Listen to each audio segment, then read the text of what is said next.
Mega TV நேயர்களுக்கு வணக்கம். பெண்கள்.com நிகழ்ச்சியில் சுபகிரகம் பகுதியில் அனைவரையும் சந்திக்கிறதுல மிகவும் மகிழ்ச்சி. இன்றைக்கி ஒரு சில சந்தேகங்களை நம்ம தெளிவுபடுத்திக்கிறதுக்கு தான் இன்றைய டாபிக் அப்படின்னு வச்சுக்கலாம். ஸோ பொதுவாக நிறைய பேருக்கு என்ன சந்தேகம் இருக்குன்னா, இப்போ நாங்கள் திருப்பதி போகிறோம் மேடம், திருப்பதி போகும்போது காளஹஸ்தி போகலாமா அப்படின்னு ஒரு சிலருக்கு டவுட் இருக்கும். இதில் நிறைய பேர் குழப்புவாங்க. காளஹஸ்தி போயிட்டு நம்ம திருப்பதி போகக்கூடாது, ஏன்னா திருப்பதி பெருமாளை பார்த்தா அதுக்கப்புறம் நம்ம காளஹஸ்தி வரக்கூடாதுன்னெலாம் பலவிதமான குழப்பங்கள் நிறைய பேருக்கு இருக்குது. இதில் இந்த திருப்பதி காளஹஸ்தி ரொம்பவுமே உண்டு. திருப்பதி பிரார்த்தனை ஸ்தலம், காளஹஸ்தி பரிகார ஸ்தலம். ஸோ ஒரு பிரார்த்தனை பண்ணுறச்சே நம்ம பிரார்த்தனை பண்ணிட்டு இந்த பரிகார ஸ்தலத்துக்கு போகலாமா அப்படிங்கிறது எல்லாருக்குமே இருக்கக்கூடிய ஒரு குழப்பம். உண்மையிலேயே என்னன்னு கேட்டிங்கன்னா, இதுக்கு போயிட்டு அதுக்கு போகக்கூடாது, அதுக்கு போயிட்டு இதுக்கு அப்படியெல்லாம் கிடையவே கிடையாது. இது எல்லாமே நாம் ஒரு உருவாக்குன ஒரு சில விஷயங்கள் தான். ஜென்ரலாக இப்போ நீங்கள் ஒரு பிரார்த்தனை பண்ணுறீங்க, திருப்பதிக்கு நான் மொட்டை அடிச்சுட்டு காது குத்துறேன், குழந்தைக்கு 1 வயசு, நம்ம பிரார்த்தனை பண்ணிட்டு போகிறோம். அப்படி போகிறச்சே திருப்பதி போய் பெருமாளுக்கு முடி கொடுத்துட்டு காது குத்திட்டு நேராக வீட்டுக்கு நம்ம ஒரு 4-5 பேருக்கு சாப்பாடு போடணும், சமாராதனைன்னு சொல்லுவாங்க. ஸோ அந்த மாதிரி ஒரு பிரார்த்தனையை வச்சுட்டு நீங்கள் திருப்பதி போகும்போது திரும்பி நேராக வீட்டுக்கு தான் வரணும். அப்போ காளஹஸ்தி போகக்கூடாது, காளஹஸ்தி போயிட்டு திருப்பதி போகக்கூடாது, அது ரூல். இப்போ பிரார்த்தனை எதுவும் கிடையாது, சும்மா நம்ம எப்படி ஒரு கோயிலாக போய் சாமி பார்க்குறோம். அப்படிங்கும்போது காளஹஸ்தி போயிட்டு திருப்பதி போகலாம், இல்லை திருப்பதி போயிட்டு காளஹஸ்தி போகலாம். அதில் எந்த விதமான தவறும் கிடையாது. இப்போ நீங்கள் ஒரு குலதெய்வத்துக்கு உங்கள் வீட்டில் ஒரு கல்யாணம், நீங்கள் போய் பத்திரிக்கை வைக்க போகிறீங்க, அந்த குலதெய்வ கோயிலுக்கு பத்திரிக்கை வைக்க போகிறீங்க, ஒரு சுப காரியமாக நீங்கள் எல்லாரும் போகிறீங்க குடும்பத்தோட. அப்படி போகும்பொழுது உங்கள் குலதெய்வத்துக்கு போயிட்டு நீங்கள் பொங்கல் வச்சு சாமி கும்பிட்டு பத்திரிக்கை வச்சு எல்லா விதமான நன்மைகளும் அங்கே எனக்கு கிடைக்கணும் அப்படின்னு வேண்டினீங்கன்னா நேராக வீட்டுக்கு தான் வரணும். ஏன்னா எந்த ஒரு கோவிலுக்கு போய் நாம் ஒரு விஷயத்தை வேண்டிட்டு வரோமோ அந்த தெய்வமும் நம்மளை கூட வர்றதாக ஒரு ஐதீகம் உண்டு. அப்போது நம்ம அந்த மாதிரி நம்ம ஒரு பிரார்த்தனைக்காக ஒரு நல்ல விஷயத்துக்காக போகிறோம், பத்திரிக்கை வைக்கிறோம், சாமி கும்பிடுறோம், இது எல்லாத்தையும் பண்ணி முடிச்சுட்டு வேறு ஒரு பரிகார ஸ்தலமாக அவங்க கூப்பிட்டாங்க இவங்க கூப்பிட்டாங்க, அது பக்கத்தில் தானே அப்படியே நான் போயிட்டு வந்தேன் அப்படின்னு சொல்கிறது தவறு. அதனால் எப்பொழுதுமே நீங்கள் என்ன பண்ணணும் அப்படின்னு கேட்டிங்கன்னா, ஒரு விஷயத்திற்காக இப்போ ஒரு திருமண விஷயம் இல்லை சுப காரியம், இதுக்காக ஒரு பிரார்த்தனை பண்ணிட்டு ஒரு கோவிலுக்கு போகிறச்சே அங்கே போயிட்டு அந்த பிரார்த்தனையை பண்ணிட்டு வரணும், இல்லை பிரார்த்தனையை முடிச்சுட்டு நம்ம வரணும், நம்ம வீட்டுக்கு வரணும். சாதாரணமாக ஒரு ஊர் சுற்றி பார்க்குற மாதிரி ஒரு கோவில் ஸ்தலங்களுக்காக ஒரு பிரயாணம் போகிறோம் அப்படின்றச்சே நிறைய கோவில்கள் நம்ம சேர்த்து போயிட்டு வரலாம், அதில் தவறே கிடையாது. பிரார்த்தனைக்குன்றது வேறு, நம்மளுடைய பரிகாரங்கள் அப்படிங்கிறது வேறு, மற்றவர்களுக்காக போகிறது அப்படிங்கிறது வேறு. இப்போது திருமண தடைக்காக இப்போ திருப்பைஞ்சிலின்னு ஒரு ஊர் இருக்குது, அங்கே வாழை மரம் வெட்டி பரிகாரம் பண்ணுவாங்க. இப்போ நீங்கள் உங்கள் வீட்டில் ஒரு கல்யாணம் ஃபிக்ஸ் பண்ணியிருக்கீங்க, பத்திரிக்கையெல்லாம் அடிக்கலை, ஆனால் கல்யாணம் ஃபிக்ஸ் பண்ணியிருக்கீங்க. ஒரு ஃப்ரெண்டு அவங்களுக்கு இந்த மாதிரி ஒரு பரிகாரம் செய்யணும் அப்படின்னா நீங்கள் உங்கள் வீட்டில் ஒரு கல்யாணத்தை ஃபிக்ஸ் பண்ணிவிட்டு அந்த திருப்பைஞ்சிலிக்கு அவங்க கூட போயிட்டு அங்கே அந்த சாங்கியம் பண்ணும்போது நம்ம கூட நின்று அந்த பரிகாரம்லாம் பண்ணுறது தவறு. யாருக்கு செய்யணுமோ அவங்க போய் செஞ்சுட்டு வரலாம். ஆனால் உங்களுக்கு ஒரு ஃப்ரெண்டுக்காக நான் போனேன், அவங்க கூப்பிட்டாங்கன்னு போனேன், இல்லை அவங்க தெரிஞ்சவங்கங்கிறதுக்காக போனேன் அப்படிங்கிறது உங்கள் வீட்டில் ஒரு கல்யாணத்தை முடிவு பண்ணிவிட்டு அந்த மாதிரி நீங்கள் போகிறது தவறு. இப்போது திருப்பைஞ்சிலியில் இப்படி செய்வாங்க. ஆனால் இதே திருமணஞ்சேரி போனீங்கன்னா அங்கே சும்மா நம்ம சாமி கும்பிட்றது தான். ஸோ அங்கே நீங்கள் ஒரு வீட்டில் கல்யாணம் ஃபிக்ஸ் பண்ணியிருக்கீங்க, திருமணஞ்சேரி இன்னொருத்தருக்காக போகிறீங்கன்னா அது ரொம்ப பிராச்சீனமான ஸ்தலம், சுவாமிக்கு அங்கே திருமணம் நடந்த இடம், அதனால் வித்தியாசங்கள் இருக்குது ஆலயங்கள்லேயே.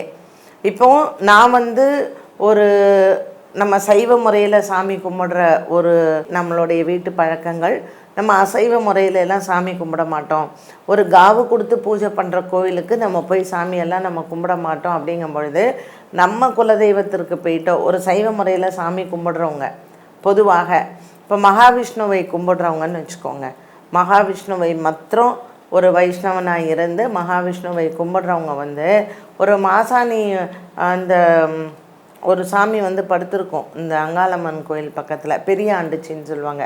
இந்த பெரிய ஆண்டுச்சிக்கெல்லாம் வந்து காவு கொடுத்து சாமி கும்பிடுவாங்க.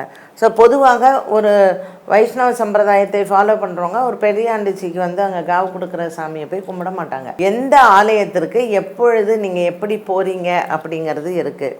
இப்போ ஒரு ராமர் கோயிலுக்கு போகிறோம், ஒரு ராமர் கோவில், ஒரு கிருஷ்ணர் கோவில், ஒரு திவ்ய தேசங்கள், இந்த ஸ்தலங்களுக்கெல்லாம் போகிறோம். இந்த ஸ்தலங்களை போய் நம்ம வணங்கும் பொழுது ஒரு அசைவ முறையில் சாமி கும்பிட்ற இடத்திற்கு போய் சாமி கும்பிட்றது அவ்வளோ விசேஷம் கிடையாது.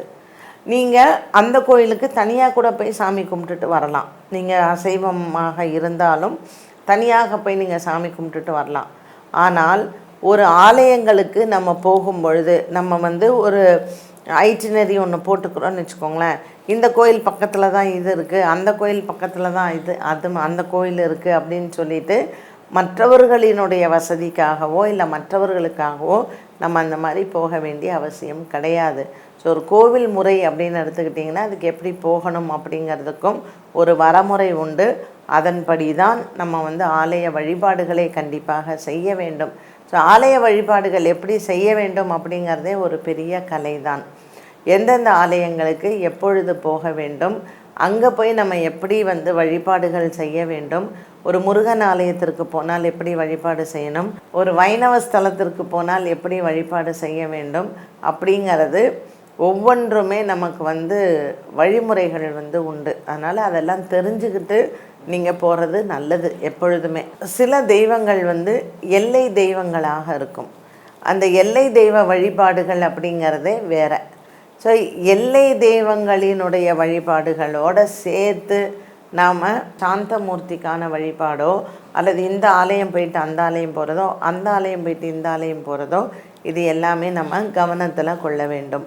அப்போது எப்பொழுதுமே ஒரு குழந்தைக்கு மொட்டை அடித்து காது குத்துறது, உங்கள் குலதெய்வ கோயிலுக்கெல்லாம் போயிட்டு வருது அப்படிங்கும் பொழுது இந்த மாதிரியான விஷயங்கள்லாம் தெரிஞ்சுட்டு நீங்கள் பண்ணிங்கன்னா நல்லது. அதனால தான் எப்பொழுதுமே நம்ம வீட்டில் பெரியவங்க வந்து இதெல்லாம் நமக்கு ஒரு வழி நடத்தி சொல்லுவாங்க. பட் இன்றைக்கி இருக்கக்கூடிய காலகட்டத்தில் நமக்கு வீட்டில் பெரியவங்கள்லாம் யாரும் இல்லை, அதை சொல்லி நம்மளை வழி நடத்துறதுக்கும் இன்றைக்கி யாருமே இல்லை. ஏன்னா எல்லாருமே தனி கொடுத்தனம் இருக்காங்க. பெரியவங்க எல்லாம் வந்து பார்த்திங்கன்னா ஓல்டேஜ் ஹோமில் தான் இருக்காங்க, இல்லை யாருக்கும் ஒத்து போகிறது இல்லை அப்படிங்கிறதுனால பேச்சுவார்த்தை இல்லாமல் இருக்காங்க. ஸோ ஒரு வீட்டில் எது நல்லது எது கெட்டது அப்படிங்கிறது சொல்கிறதுக்கு இன்றைக்கி பெரியவங்க இல்லாததுனால நிறைய விஷயங்கள் நாமளே நண்பர்களை கேட்டு செய்கிறதும் இல்லை நாமளே சில விஷயங்களை வந்து முடிவெடுக்கிறதும் அப்படிங்கிற மாதிரி தான் இன்றைய கால சூழ்நிலைகள் இருக்குது. உங்களினுடைய வீடுகளில் இருக்கக்கூடிய பெரியவர்களை கேட்டு ஒரு ஆலய வழிபாடை நீங்கள் பண்ணுங்கள். ஒரு ஆலய வழிபாடு பண்ணுறது அப்படிங்கிறது ரொம்ப நல்லது. ஆனால் எந்த சமயத்தில் எந்த ஆலயத்திற்கு எப்படி போக வேண்டும் என்பது விதிமுறை உண்டு. ஸோ இப்போ கார்த்திகை மாதத்தில் நம்ம வந்து பார்த்திங்கன்னா எல்லாருமே ஐயப்ப பக்தர்களாக தான் இருப்பாங்க முக்கால்வாசி வீடுகளில்.